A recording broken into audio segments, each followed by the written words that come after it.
Our ciders are not filtered. Any clarity is just from time and temperature. Hello, my name is Rio Windcaller, and I am the producer and cider MC of this weekly podcast, where we speak with makers, cider enthusiasts, and folks within the cider trade from around the world. Hip, hip, hooray! That was Eliseo Bell-Uribe bringing us into episode 427 of Cider Chat, talking about just time and temperature when making his ciders at Heartland Ciderworks, which is based in Salem, Oregon. So that's a bit south of the city of Portland. And I have met Eliseo, and I've drunk his ciders before in the past. And this time I got a big box of ciders. I think there's 6 ciders in there. I have the sheet right in front of me. Yeah, 6 ciders. And I was like, my goodness, this guy is doing it. Because one, he doesn't have a standalone cidery. He is working at a winery using their equipment. And you're going to hear a bit of how he got to that point, how it's working out for him, what are the particulars around that. And also, I really hope that you get inspired by his just easygoing attitude. The actual episode title is Under 30 Startup. So Eliseo will be 30 in January coming up, which means that he did most of this before he even turned 30. And I love the youthful, easygoing attitude. It really is a marker for those of us. We could get a little jaded if you're a little bit past 30 these days. And just feeling the intention that he has when things come, he takes a different avenue and just kind of rolling along. So enjoy it. Make sure you have a glass of cider because he's doing some nice work there. And shoot, I mean, he's working out of a winery and he's producing 6 different ciders using some wonderful apples. So not only is he working at the winery, he's coordinating getting apples from other local orchards. So it's a win-win any way you look at it for both the winery, the orchards, and Heartland Ciderworks. We're going to be getting to that featured conversation shortly, but first, a wee bit of news from out and about in Ciderville.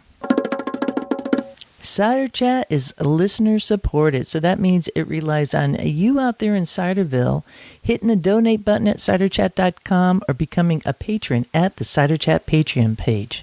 And for commercial makers, we have a special level just for you, so you can get your name up there on the Cider Going Up campaign page at ciderchat.com. And allow me to share with you some featured makers that I really want to encourage you to support because they have been supporting Cider Chat for quite a while.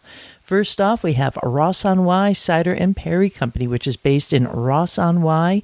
That's the West Country cider belt. Situated right on the road is the Yew Tree Inn. That is just a lovely stop alone if you can't make it to some of the festivals that Ross-on-Wye Cider and Perry Company holds, such as the Ross Cider Fest took place just a couple weeks ago in September. I heard it was a blast as always. We also have Duck Chicken Cider, which is based in South London. You can find out more about Duck Chicken by listening to their episode 205. Space Time Meat and Ciderworks is based in Dunmore, Pennsylvania, and I had Dan there on episode 288. Insider Japan is based in Japan and does both importing and also helps to promote cider through a number of different programs. So check them out because they are doing some amazing work there. And when I say they, I primarily mean Lee Reeve, who is just a force to be reckoned with. We also have Eliseo Ciderworks based in Dolores, Colorado. So that is the 4-corner region of the U.S. of A. So you have Nevada, Colorado, Arizona, and New Mexico. So they're in that little lower quadrant of Colorado where there are a lot of old apple trees because folks are traveling west, right? All those little westerns we watched, we didn't probably see too many people eating apples, but they were throwing them out there. They were planting them. There was homesteads. And now Eliseo is doing a lot of planting of apple trees and vineyards. Do check them out. Links to their website. And Taddy Bogle Ciderworks, based in Acme, Pennsylvania. That's 45 miles south of Pittsburgh. And Bent Ladder Cider and Wine is in Ohio. They are in Doylestown, and they are on episode 392 of Cider Chat. And, of course, our friends at Press Then Press, which is one of the providers for Heartland Ciderworks. So after this episode, I sure hope that you're thirsty for some Heartland. Go to Press Then Press, which is an online cider shop. And the American Cider Association, which is an organization for cider and perry producers in the United States.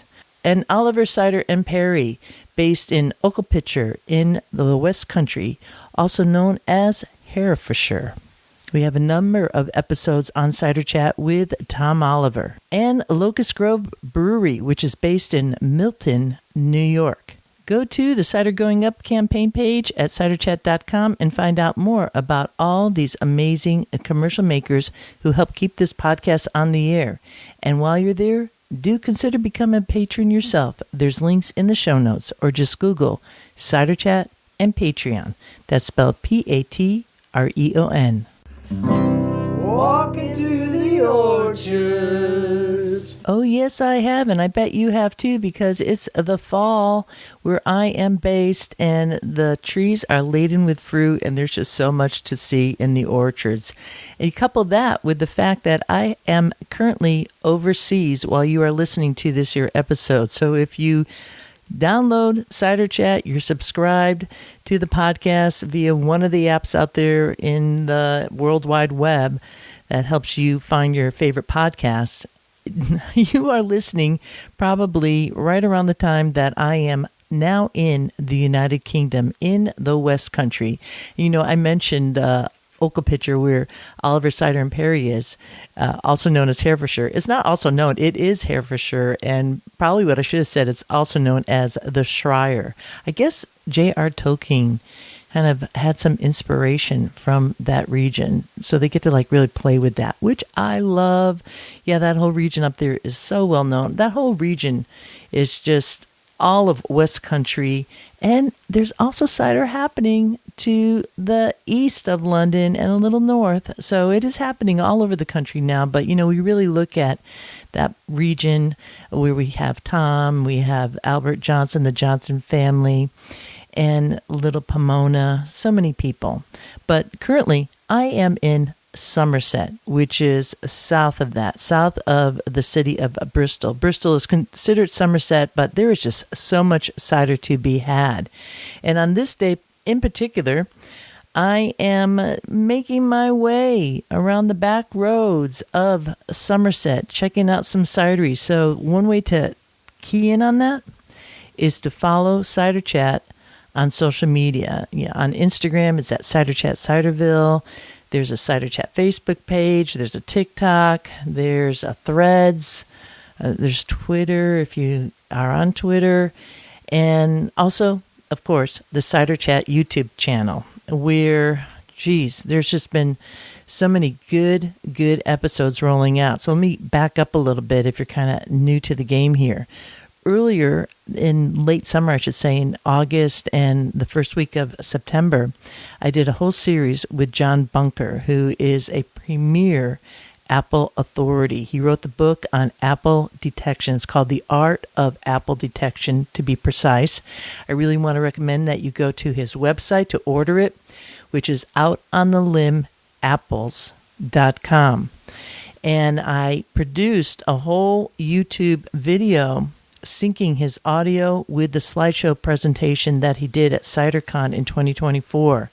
And that was Apple ID 101 and 102. And 101, it's about figuring out how you can identify an apple and find out its variety, which is still a work in progress, but dang, this guy gave so much info.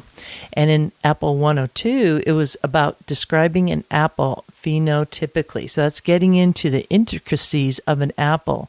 The little bulges here, where the stem is, you know, the stem is actually the bottom of the apple. Yeah. So I'm just going to let you dig into it because it kind of blew my mind in so many ways. And what a privilege to be able to produce that and get what I consider to be evergreen content years from now. people will listen to that and still find value, because nobody that I know of has really done such an extensive presentation. So check that out at the Cider Chat YouTube channel.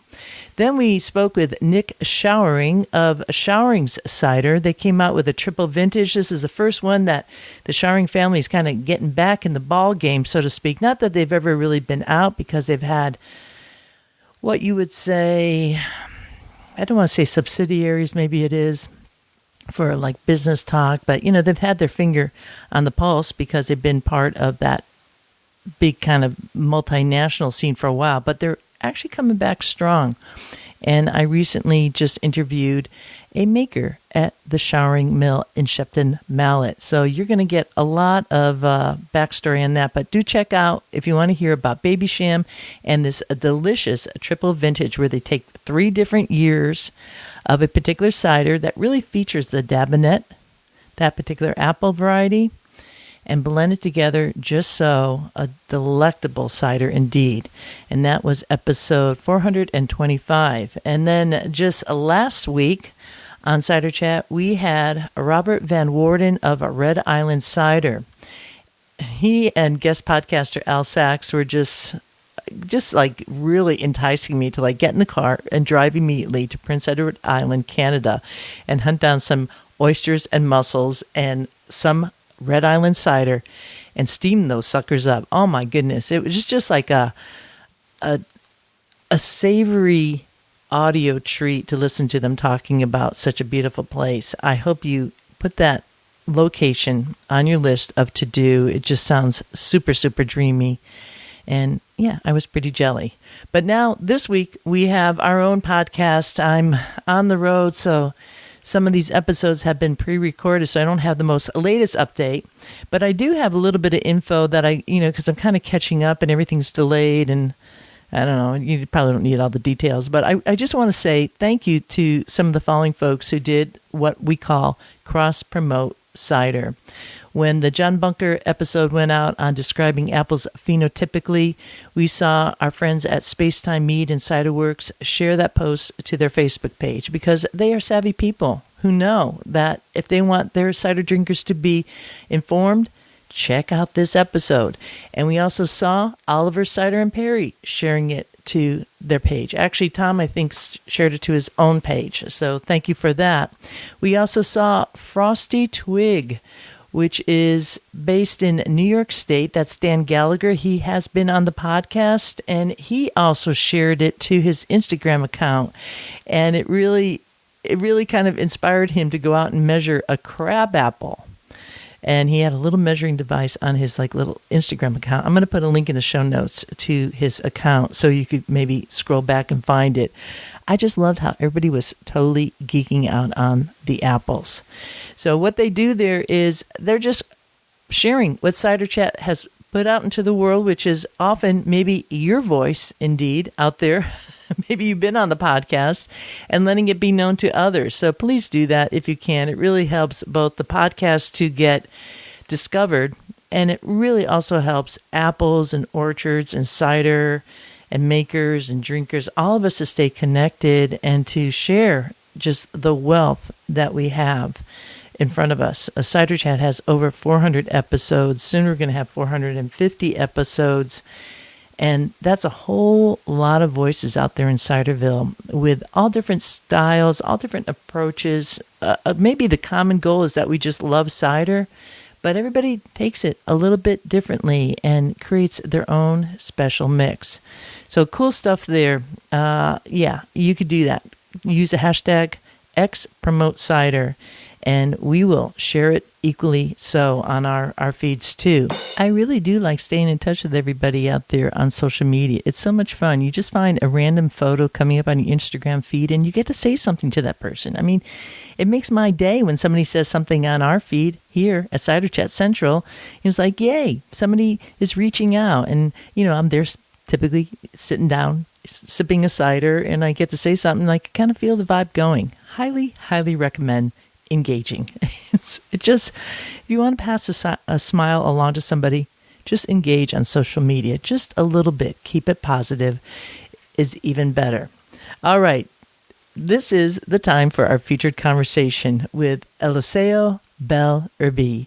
He's going to be talking all about his work at Heartland Ciderworks in Salem, Oregon, making this a very good time to grab a glass and join this chat. I started making cider when I was 21 in college with my buddies, and it was really terrible. We would bring it to parties and nobody would like it. You'd have to add a lot of juice to it. We still drank it, but I kind of fell in love with cider while I was living in Corvallis. This was around like 2015 or so. So I did have access to some pretty good cider. So that's kind of when I fell in love with cider. I wasn't huge into beer. I wasn't really into wine that much either, being 21, but I really liked cider. So that's kind of when I fell in love with it. Kept making cider and moved up to Salem after college, got married. I had a job and I was looking to get into a field of work related to government, which didn't really pan out. I began working for Easy Orchards, which also made cider, and they grow a lot of cider-specific fruit. So I was working there just at their farm store, which is different than the orchard. So I was learning more and more about cider, reading books. I became a certified cider guide, and I kind of became the cider guy at the farm store. So I began tastings of the Easy Orchards brand cider, and that's where I really began to drink more traditional ciders, more dry, some French styles, some Perry. That's really opened my eyes to the next level of cider. So I began bugging the orchardist and would buy some apples from him, just small quantities. And that's really when my cider making began to become like a lot better. I was making some fine stuff before, but now I had access to French and British bitter sweets and bitter sharps. And that's kind of when I was thinking, it was like, maybe someday on the side, after like 10 years working in government or something, maybe I'd like to open up my own small cidery just on the side, just make something, not really make any money, just like a hobby business. And I've always wanted to like kind of have my own little homestead. I'd like to be self-sufficient as much as possible. So that's kind of where that dream came out of. I was trying to get into a field of work called economic development. Basically, I was just trying to help people, by using the government to kind of develop areas and like give people a better standard of living. And it just wasn't working out. People kept telling me like, oh, you're doing all the right things. You're doing the right things. Like, yeah, but that didn't get me a job for 3 years. Eventually, I did land an internship, but I kind of shot myself in the foot because I was trying to get a different internship. So I turned it down in favor of the other one, and which I didn't get. So that was kind of the turning point. A little bit before that, I was able to get the minority scholarship for the Cider Institute of North America's foundation course, which is really what kind of got me interested in starting my own business. And at that point, I was at a bit of a crossroads where I was like, do I want to keep trying for this work that I've been doing for like 3 years after college and nothing is working? Or do I want to do something else where I kind of know that I could at least land a job and gain experience? So I didn't get the internship that I wanted. And, then I was like, you know what, let's just go. So I started looking for work and, started a loose plan of like, this is how my cidery will be. And like just kind of starting to come up with a business, a very loose, unorganized business plan. Just like, this is the equipment, this is what I need. And trying to get it started. A little bit later, I started working for Bauman Cider in Jervis and worked there for a little bit under 2 years. So I really gained a lot of my like mechanical knowledge and like how to run a cidery from there. And shortly after starting working there, I started sourcing my own equipment and basically started the cidery a little bit earlier than I had planned. I kind of thought like, oh, I may not need all of the equipment up front. Like I could get some of it, get the juice, and then finish sourcing my equipment. So I started the cidery about a year earlier than I really intended to, which wasn't, favorable to everybody. But things worked out. I was very honest with what I was doing, trying to not be bad about it. So start business. That sounds like a side story right there, but we'll skip over that. I mean, that's what kind of happens, doesn't it? Like, you're working with all these different parties here. there's a lot of different commercial cideries now in your area. Mm-hmm. You're doing internships, and it's often like kind of a nice sign for whoever you're working with to then say, I want to go further and start doing Mm-hmm. this. So yeah, kind of balancing that out. And you name some like big heavy hitters in the industry Yeah. on the West Coast for cider, Bauman's and Two Towns and Easy Orchard. So what a nice platform to kind of launch yourself. When you were sourcing equipment, was this kind of like a small press system, a little grinder? And are you still using that equipment now? Partly yes, partly no. I had to change up my original plan because of zoning issues, which we can get into a little bit later. But so basically sourcing my equipment, I was like, I'm going to get a mill, and my dream mill would have been like the Speedle Apple mill, which is like $2,000. But I was like, if I'm doing a relatively high amount of production for out of your house, then, might as well get a good mill that's not just going to crash. So that was kind of one of the more expensive pieces. Mm-hmm. I built a press. I essentially just got a 20-ton hydraulic press and then built a little box to press it in, and just got some plastic sheets to use as just like pressing slats. Yep. I have used it. It's not the best, but it can work in a pinch. And so I was planning on producing out of my garage. TTB was fine with it. OLCC was fine with it. But the city of Salem didn't love it, even though I had kind of talked to them about it before I started the whole process. Eventually, it was like, okay, you can do it, but you'd have to change the zoning on your property, which is reasonable if that would work. I'd have to add a commercial sprinkler system as well. I can't really do that. Yeah. And I'd probably have to do some better construction in electricity. So changed my plan very quickly and started producing at a winery pretty close to here, and which made it a lot easier. So I used their press and mill that they had, and changed my plans pretty drastically. So really, I'm not using much equipment. I kind of use a little bit of theirs. But I did source a couple of small tanks from a company that was closing down in California, just little Grundy tanks. They were unjacketed, so they would have to go into a cooler. Yeah. And I found a manufacturing company that would jacket them for me. Built my own bottling setup because I didn't want to spend $2,000 on a nicer one. And it's pretty simple. It cost me maybe a few $100. And other than the actual bottling part, it's really just like hoses and stainless steel pieces.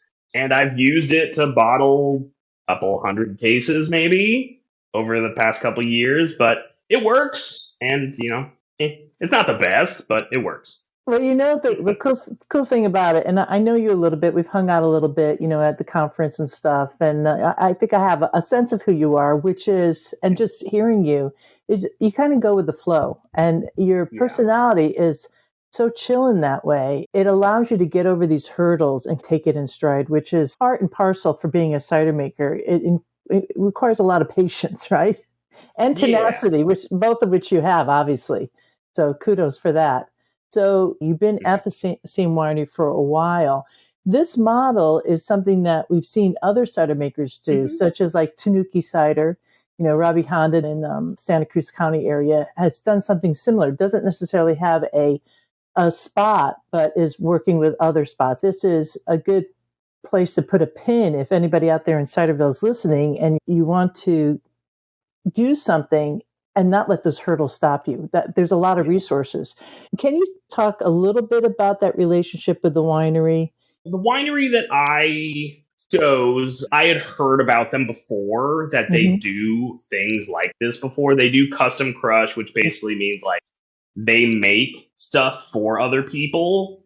So you can source your fruit and you can be like, you have a contract with them and like, hey, make X amount of gallons. They do the work for you. You can tell them what to do, but ultimately they are the people making the wine or cider. They do have quite a few companies that do that with them, so they have experience with this kind of thing, and essentially a boilerplate document you can work with. So this kind of brings us to the piece that I want to talk about, the cider making techniques that you have at Heartland. here you're working out of a winery, and I imagine even though they're doing other crush, how does that come in for your own yeast profile, and how do you manage that? They press my apples, and I ferment out of IBCs, just large plastic totes. I'm using ambient temperature. And, we have a fairly mild climate around here. I do sulfite it at a bit of a lower dosage, depending on the cider. Pitch nutrient if I need to, and then pitch yeast as well.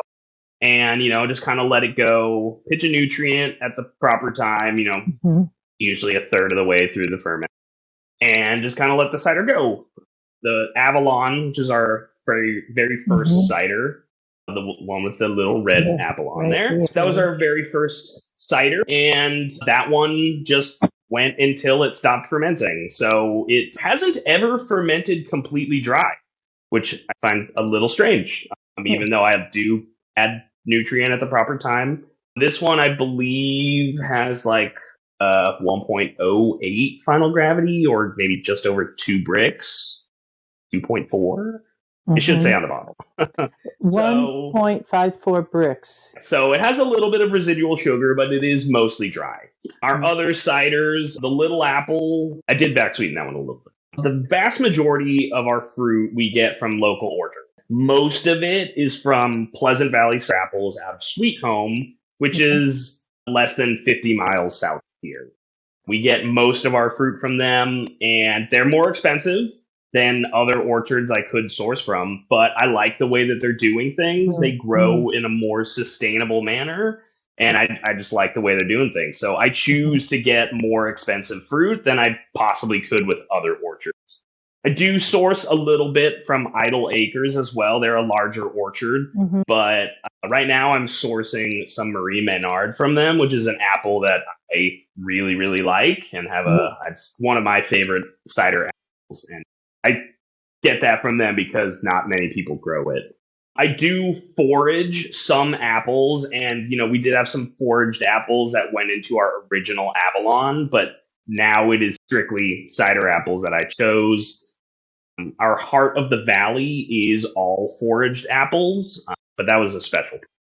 So you source the apples, you pick a little bit yourself, and then the actual hands-on, they're doing the crushing for you. Are you typically present for that period, overseeing any of that, or just tasting it and saying I want a little bit more of Marie Menard in here? How does that work?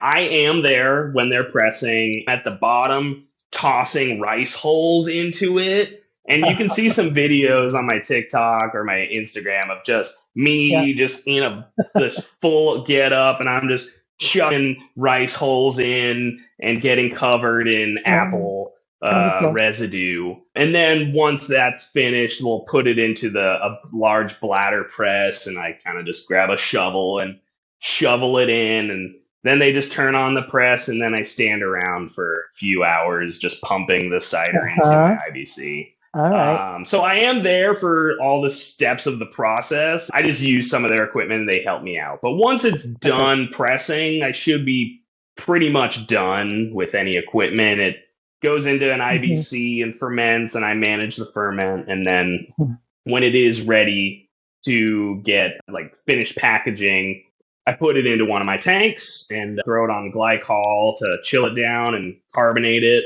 Put the CO2 on through a carb stone and just put it at whatever pressure and let it go for about a week. At the scale I'm at now, even last year was a little bit too much. I can't get away with just storing it in tanks until it's done or keeping it in my chest freezer. So we're getting to a large enough scale that we need access to a cooler. It's going to be changing up just a little bit, but wow.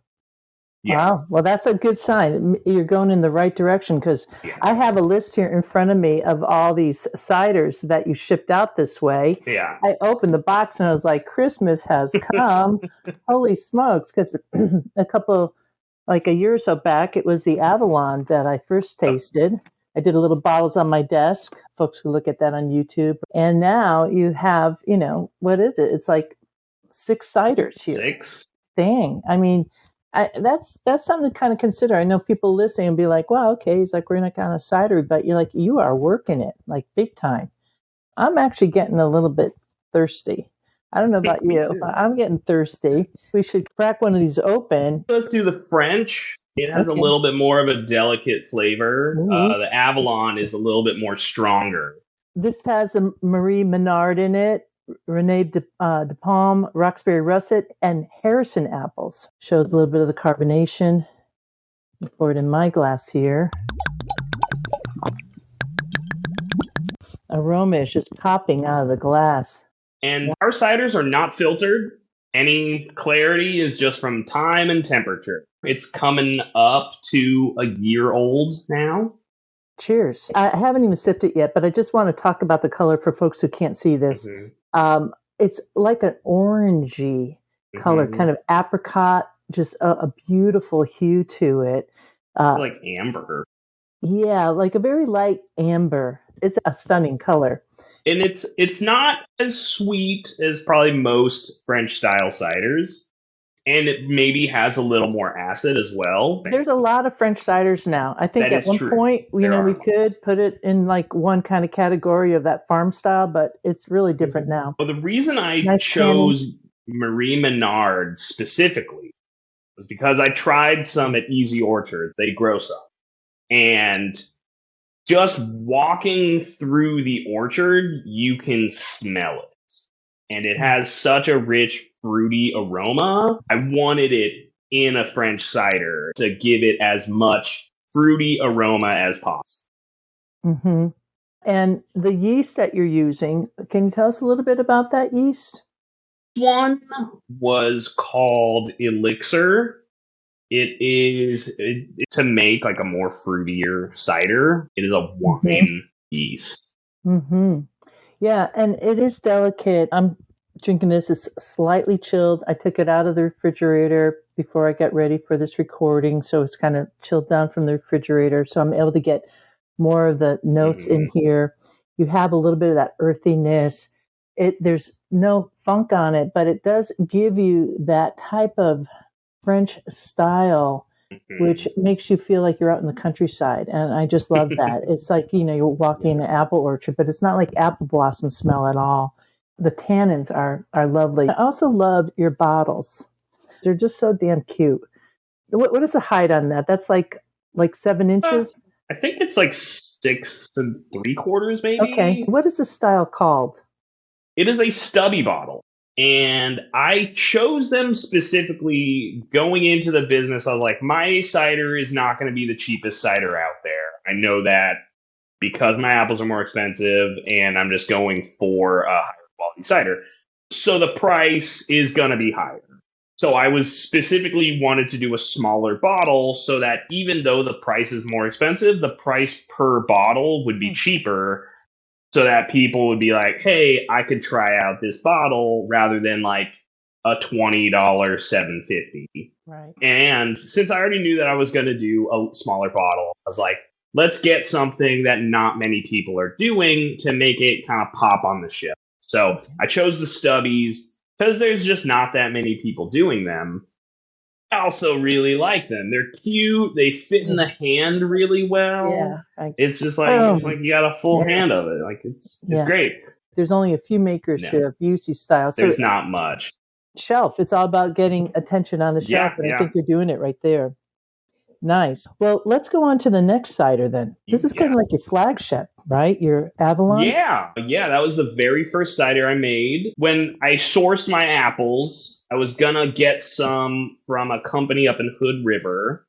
And basically, as the season was getting closer, they canceled my order. I was like, oh, okay, the blend I was going to do, I'm now missing most of the apples from that. I had sourced from Pleasant Valley cider apples, Foxwell and Golden Russet from them.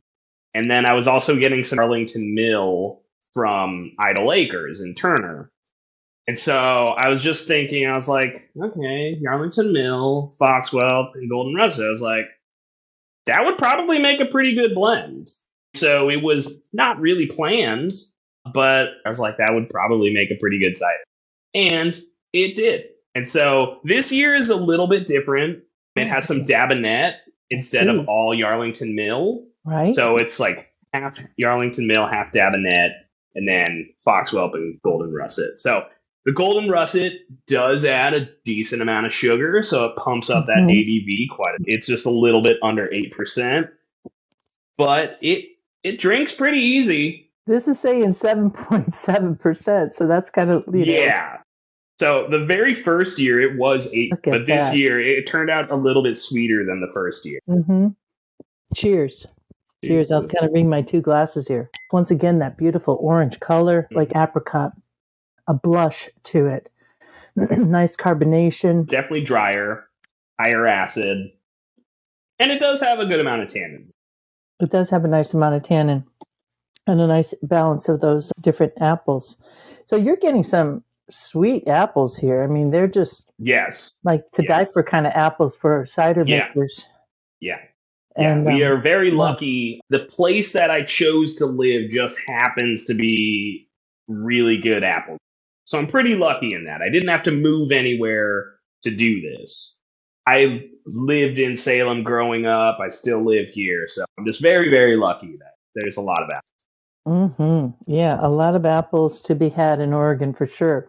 And, the bubbles, they're not super tiny. They're not super big. They're right at that medium kind of carbonation. Mm-hmm. So you're not getting it popping out of your nose. It really kind of settles down.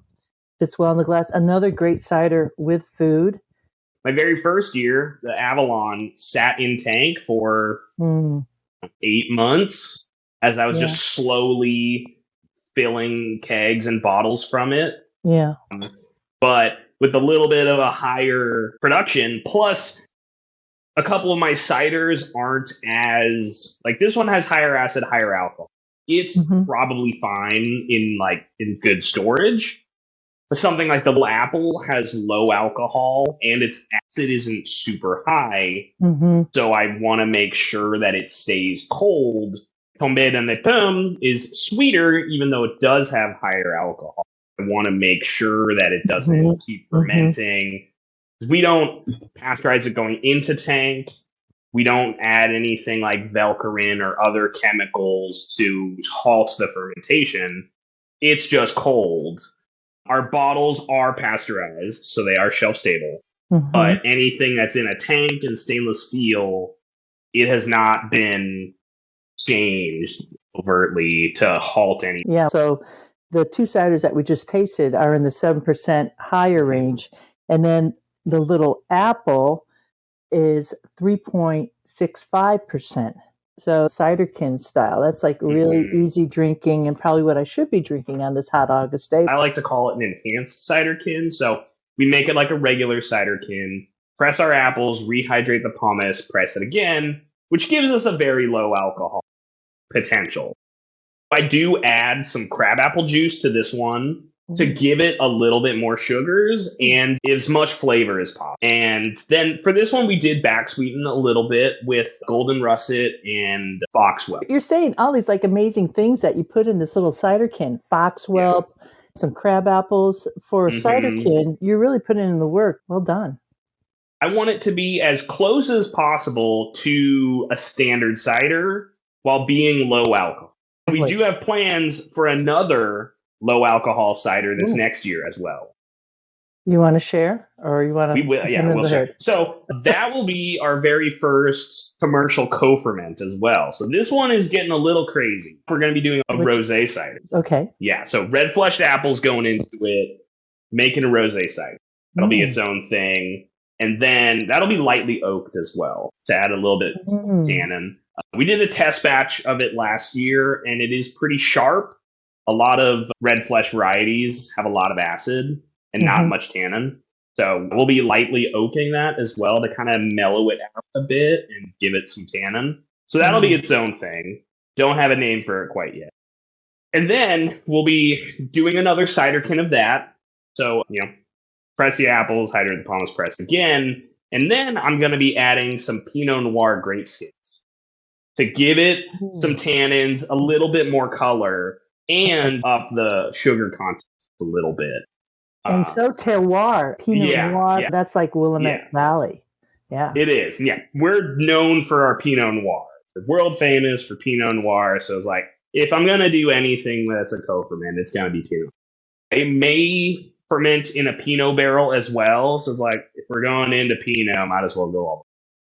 But yeah, that'll be our second low alcohol cider. I have a test batch of it in my garage just from last year, and the color is even better than our rosé cider. Congratulations! I was very happily surprised with how the color turned. Oh, well, that is something to look forward to. All right, well, let's talk about some of these ciders I have back here. You got it. I want to talk about the one that's in the can right now. So I'm holding up the can to the screen. Let me just describe this to folks. This says Heart of the Valley. I know that this has a special story behind it, and it's your only can cider that I know of here, and it's 5.75%. Last year, I just put out notices around Salem. Hey, if you have apples and don't want them, it's too much for you, I will come out and harvest your apples or pears, and I'll take them away. Right. And we'll make a cider out of it, and it'll benefit the local Boys and Girls Club. So I'm not really going to make any money off of it. You know, it'll cover my costs because it did cost a lot of money. But then everything after that is going to our local Boys and Girls Club. So about 50 cents for every can will go to our Boys and Girls. And that's an organization I really believe in. I went there as a kid. It's even just about 2 blocks away from my house. So I went to that Boys and Girls Club as a kid. I think it does great things, you know, for people that need childcare that is affordable. It's great organization. Wow. I think it cost my parents something like $5 a year for daycare, essentially, after school or in the summers. And, you know, they do great things. You know, you have fun time, learn how to play pool or other games. They have tons of things. But yeah, so I put out the word and was expecting to do something like 250 gallons, around the same size as my other batches. And we got way more than that. We ended up getting, I think, about 930 gallons of juice, which was by far the largest amount of cider. That was about 2/3 of our production last year.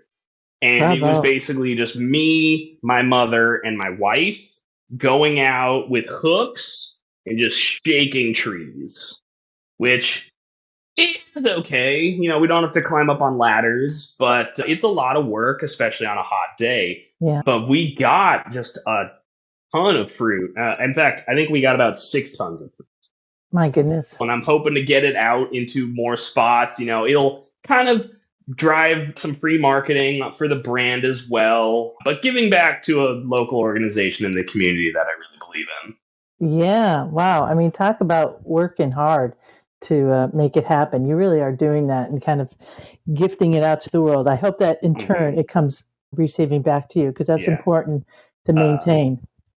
And so this is more of a modern cider made with just whatever fruit people have. I don't know all the fruit, but I know there's quite a bit of Gravenstein, grows pretty well around here, and a lot of very huge Gravenstein trees. Some Asian pears, I know, some other Bartletts and other things. It's more of a modern cider. It's on the sweeter side. It's got some tannin, but you know, if you go to the grocery store, it's something more like you'd be used to seeing on the shelf at a grocery store.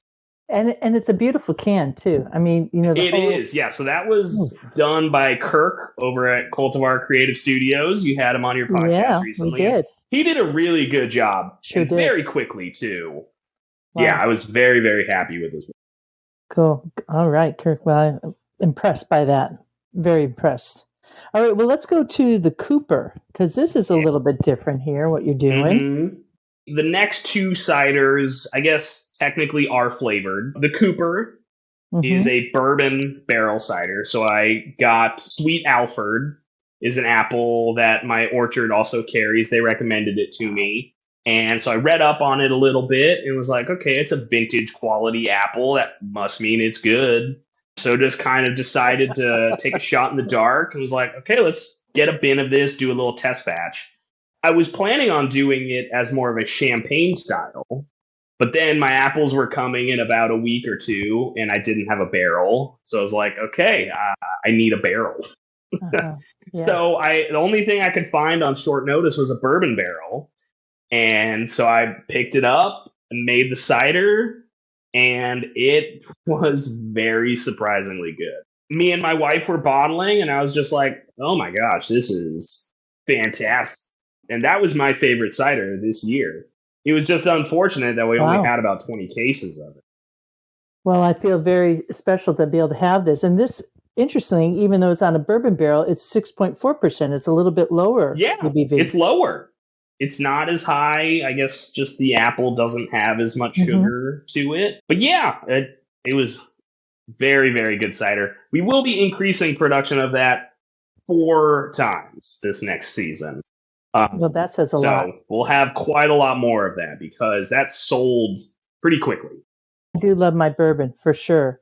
It's a special skill so that you don't get it too hot, right? Yeah, exactly. So I can't wait to crack that open. So that's the Cooper. And then the last cider I have here doesn't yet have a label on. It's kind of like a sneak preview. The Olive Branch. It does not have a label. I just happened to run into a guy that has an olive orchard just a little bit outside Salem.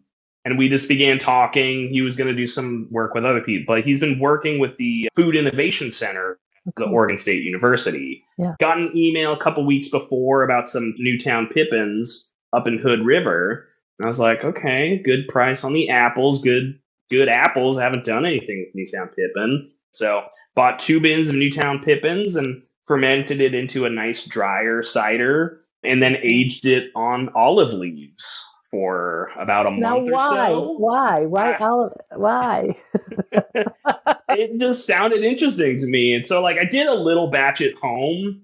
I just took some leaves, threw it into something that I had at home and tried it. It was very, very strong. The olive leaves did a lot. And so I took a swig of it and kind of gagged because it was like, oh my gosh, it's so bitter. But after kind of diluting it down a little bit, it was much better. So it gives it a bitterness that is somewhat similar to hops. And so it kind of gives it that flavor while being very different. And it gives it some different aromas that are interesting. It was a test project. I was just like, I can afford it for now. Let's do something weird. And it turned out, I was very pleasantly surprised with how it.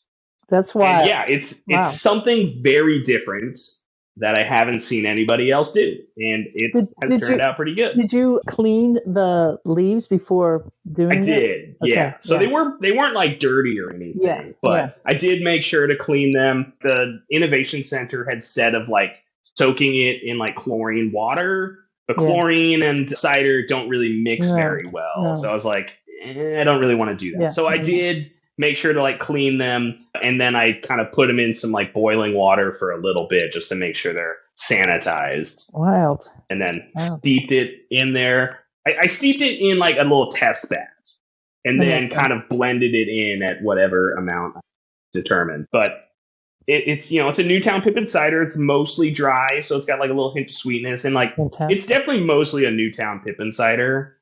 So a little bit drier, bright acidity, but it does have a hint of something else, which I think I was pleasantly surprised with how it turned out. Yeah. I love your innovation. I love the way you kind of are fluid on this, which is once again the way of the cider maker, and you're willing to kind of step out of the norm and try some things with some rock solid apples. So let's talk about best places to taste your cider in the region, because it's really Pacific Northwest region. But we do know that Preston Press sells your cider, and they're online cider shop. Preston Press is your best bet, unless you're in the Willamette Valley or Southwest. If you are in that area, then that's great. There's a couple spots in Portland that have been very good clients of mine. John's Marketplace has 3 locations in Portland. You can find cider. And Imperial Bottle Shop on Division Street in Portland. They've probably been my best in Portland. They carry all of my ciders and some draft occasions.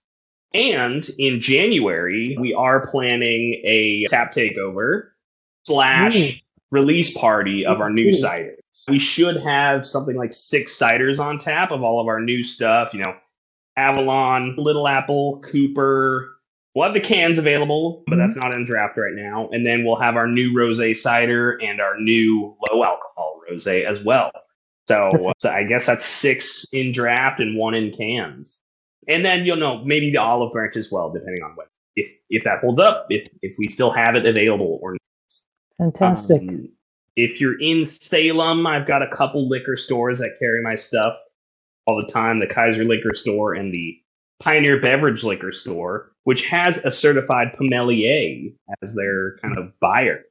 Cider. What is the 5-year plan? This is my first business. For those who don't know, I'm 29. I started the business when I was about 27. So this coming year, part of the tap takeover / release party, it may also be a birthday party too, because my birthday is right around then. All right. I'll be turning 30. So wow. Yeah, so not a strict 5-year plan, but my plan going in was always just like slow incremental growth. It's maybe a little bit faster than I had planned. Situations have happened in this last year that are kind of shaking things up a little bit. Some good, some bad. Unfortunately, my mother passed away this last year. So I lost pretty much my best employee. Some good that has come from that is that basically we're able to, except for our house, we are going to be debt free. Another good thing is that I am having a child. So by the time that people are hearing this, I may be a dad. Well, what's the range of dates? We were thinking my wife might go into labor yesterday. Oh my God. Unfortunately, not the case, just kind of a little false contractions, but okay. Sometime in the next week, probably. Wow. So, yeah. Wow, how exciting. Unless this comes out very quickly, I will probably be a father. You're going to be a dad. Congratulations to you both. Thank you. Yeah, it's very exciting. I would like to have a line of low alcohol ciders because I keep hearing that's a popular thing. Basically, just slow incremental growth. I would like to do a Perry at some point.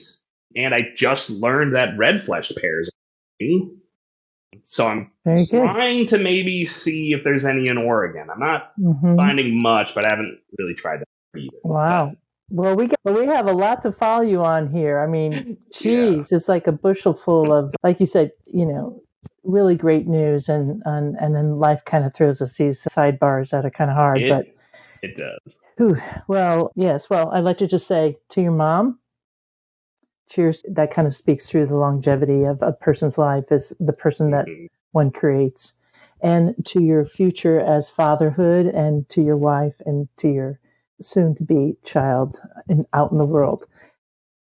This has just been so lovely hanging out with you. Yeah. I was really looking forward to it. Had some nice fun times with you most recently in Portland. People will talk about that for years. Yeah, absolutely. And hopefully sometime I could go on your French cider tour. Might be a little bit, but I would very much like to.